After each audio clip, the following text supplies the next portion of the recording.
राम कथा को कहने वाले, राम कथा को गाने वाले जितने जो उस समय थे, जो हो चुके हैं, वाल्मीकि इत्यादि संत, और आगे जो होंगे गोस्वामी तुलसीदास जी की मानस, उन सभी को प्रणाम करती है।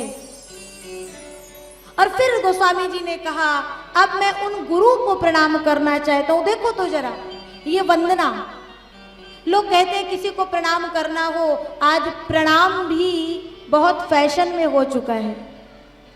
पहले प्रणाम चरणों को किया जाता था, चरणों के अंगुष्ठ को प्रणाम करना हो तो स्पर्श किया जाता है अंगूठे को, लेकिन आजकल जो प्रणाम किया जाता है वो ऐसे दूर से, और दूर से तो छोड़ो महाराज, कुछ तो ऐसे हैं जो जिनसे आधा ही झुका जाता है, पूरा नहीं झुका जाता है, वो घुटनों तक आकर के सीमित हो जाते हैं, वहीं तक प्रणाम कर देते हैं। लेकिन देखो जरा गोस्वामी तुलसीदास जी की मर्यादा और तुलसीदास जी की ये सरलता कि उन्होंने एक एक करके सबको प्रणाम किया, याद कर करके, किसी को भूल तो नहीं रहा हूं। और तब बंदहु गुरु पद पदुम परागा, और गुरु की जब वंदना किए ना तो पहले गुरु को प्रणाम किए, फिर गुरु के चरणों की वंदना किए, फिर चरणों की रज की वंदना किए। उसके बाद में संतों ने कहा अरे तुलसीदास जी अब भी कुछ रह गया है क्या? बोले हाँ, चरणों को प्रणाम हो गया, रज को प्रणाम हो गया, गुरु को प्रणाम हो गया, तो बचा क्या है? बोले चरण कमल के जो नख हैं, श्री गुरु पदे नख मणि गहन ज्योति। बोले इन नखों में ऐसा क्या है जो आप गुरु के नखों को प्रणाम करते हैं? बोले सुनो ना, हर समय पर मुझे गुरु का दर्शन हो जाए ऐसा संभव नहीं है, लेकिन किसी स्थान पर बहुत अंधकार हो, अंधेरा हो, और वहां कोई मणि ले जाकर के आप रख देते हो तो क्या होगा? उस स्थान का अंधकार समाप्त होकर के वहां मणि का प्रकाश विद्यमान हो जाएगा। तो बोले गुरु के नख की बात है, यहां मणि कैसे आ गई? तो बोले आधी अर्धाली में उत्तर है, श्री गुरु पदे नख ये मणि गरे ज्योति सुमिरत दिव्य दृष्टि ही होती। मणि को, संसार की मणि को आपको लेने के लिए जाना होगा, खोजना पड़ेगा, जब मिलेगी तब ला पाओगे। लेकिन ये जो गुरु के चरण के नख रूपी मणि है, इसको कहीं लेने जाने की आवश्यकता नहीं है। ये तो सुमिरत दिव्य, इसके सुमिरन मात्र से ही हृदय में दिव्य दृष्टि का प्रादुर्भाव हो जाता है। ये ऐसे गुरु की महिमा है। और जिस दिन तुम्हारे जीवन में कोई सच्चा संत, कोई सच्चा गुरु मिल जाए ना, उस दिन समझ लेना राम जी की पूर्ण कृपा हो चुकी है। और बस उसी गुरु के चरण पकड़ लेना, वो चरण आपको राम जी तक अपने आप पहुंचा देंगे।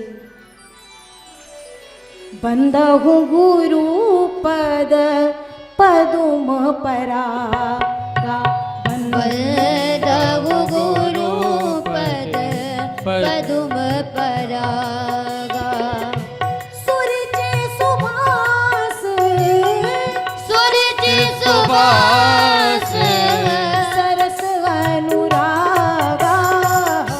बंदहु गुरु पद पदुम परागा, सुरुचि सुभाष सरस अनुरागा।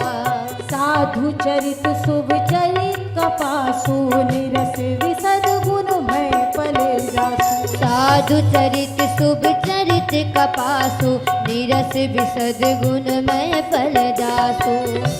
गुरु को प्रणाम किए, गुरु को प्रणाम करने के बाद संत जनों को प्रणाम करते हैं। और महाराज कैसे संतों को, जिनका चरित्र कपास की तरह निर्मल हो, ऐसे संतों को। और फिर महीसुर, पृथ्वी के देवता कौन? ब्राह्मण, विप्र, उनको प्रणाम किए। बंदहु प्रथम महीसुर चरना। क्यों प्रणाम किए? क्योंकि एक विप्र ही है जो मोह जनित संशय सब हरना, जो मोह से हमारे अंतर में संशय उत्पन्न होता है उसको हरण करने वाले हैं। संतों ने कहा महाराज अब ये प्रणाम की प्रक्रिया पूरी हो गई? बोले नहीं नहीं, अभी बाकी है। और बाकी कौन? बंदा हूँ खट जैसे से सरोसा,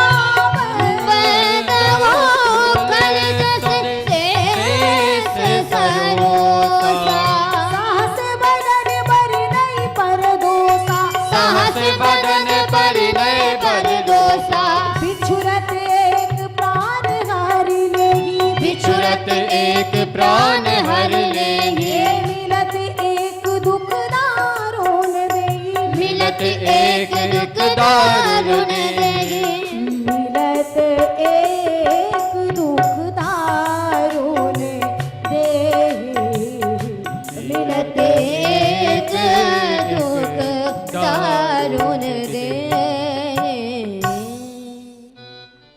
बंदहु खल जस शेष सरोसा और साहस बदन बरनगी पर दोसा। मैं ऐसे लोगों को भी प्रणाम करता हूं जिनका काम निरंतर पराये दोषों को देखना है। और एक नहीं, जो हजार मुखों के द्वारा, हजार मुखों की तरह पराये दोषों का वर्णन करते हैं।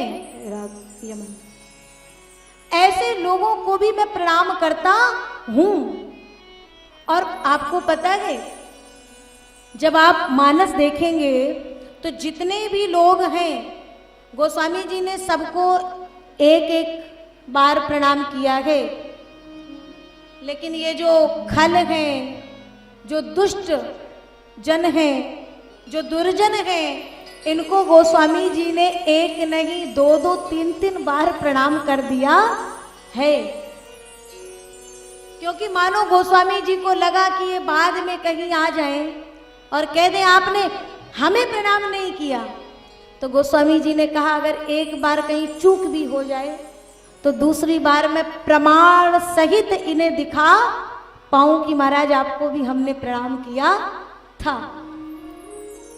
इसलिए जीवन में ध्यान रखिएगा, सज्जनों को कोई भी आप यज्ञ करें, सज्जनों को तो न्योता दें, लेकिन जो दुर्जन हो ना उनको सबसे पहले बुला लो कि महाराज बाद में ये कोई विघ्न ना उत्पन्न करने पाए। क्योंकि ऐसे लोग बार बार विघ्न करते हैं और गोस्वामी जी ने इसलिए ऐसे लोगों को बार बार प्रणाम कर दिया।